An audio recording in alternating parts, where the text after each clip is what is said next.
What are the educational requirements for getting licensed, and what about those who went to school outside of the United States? How does that work? Yes. So it may be important to just clarify the general process to get licensed, and that is the sum of education plus experience plus examination. In order to be licensed in the U.S., candidates need to complete some form of these three. And so to start with education, generally you either need to earn a professional degree that is accredited by the National Architectural Accrediting Board.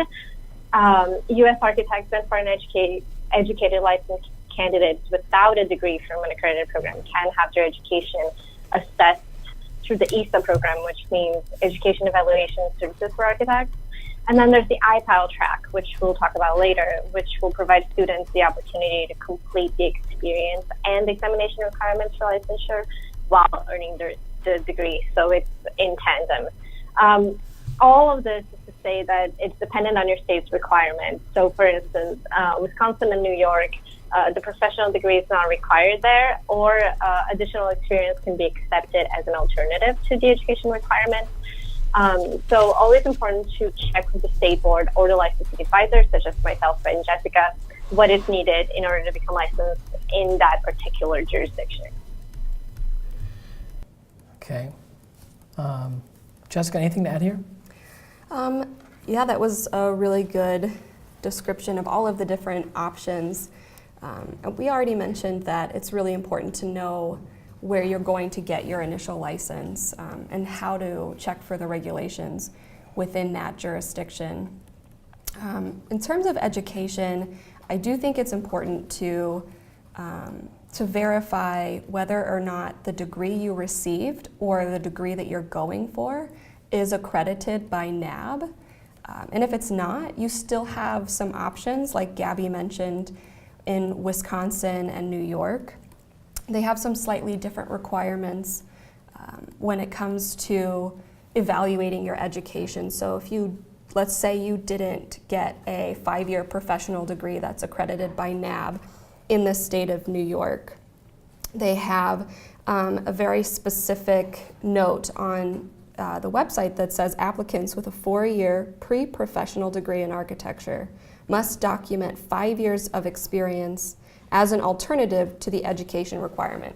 So if you have a non-NAB accredited degree, but you have 5 years of experience documented, then you can use that as sort of a package to take to your state and fulfill those requirements for the state of New York. Okay, but for the most part, if I'm following you guys right here, right? Trick is you need to have an accredited degree, and it needs to be accredited by NAB. So if you're way early, if you're thinking about going to college right now, and you're watching or listening to this, sort of being super proactive, I would be super impressed if that were you. Then you would say, okay, I want to make sure that I have a degree from a NAB accredited program. And if you happen to have a degree that's not accredited, you're not totally out of luck. You have some options, right? Correct. Yeah. And where are you going to go learn about those options if you were someone who didn't have an accredited degree? Where would you go, Jessica? To learn about the requirements that you would need if you're pursuing a degree for the first time? No, let's say you had one that okay. Your degree wasn't accredited and you're like, oh crap, what am I going to do? Sure. Yeah. I think the first place to start would be NCARB's website. And if you go to the Getting Licensed section of their website, they have a licensing requirement tool. And that's exactly what it's called. You can click on that tool, you can engage with it in a couple of different ways. There's a larger map where you can click on your state and see some very brief information. You can also click on a detailed version of that where it will show you what NCARB's position on the requirements are and then how your state is different or similar to NCARB's position. I would say there's a list. Number 4 and number 5 on the list are where to look first for your education requirements. Okay, great. So some wisdom here is NCARB's website's a great place to go.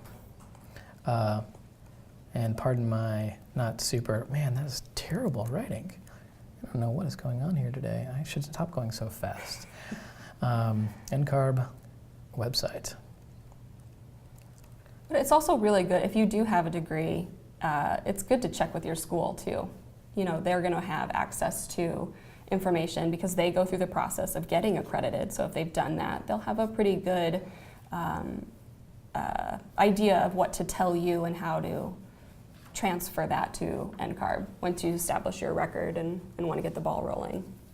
Awesome.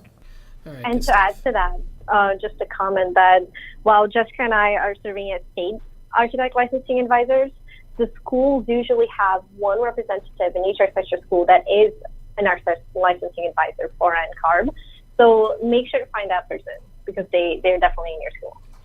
Yeah, that's a great piece of advice, and I think you're gonna, for those of you who are listening in here, you're gonna hear a couple of really common things, and that is check with NCARB's website, call your licensing advisor, and understand that all these things they vary a little bit by state. So you're gonna want, that's why you're gonna want to talk to your state licensing advisor because they know the ins and outs of of what's going on with your state.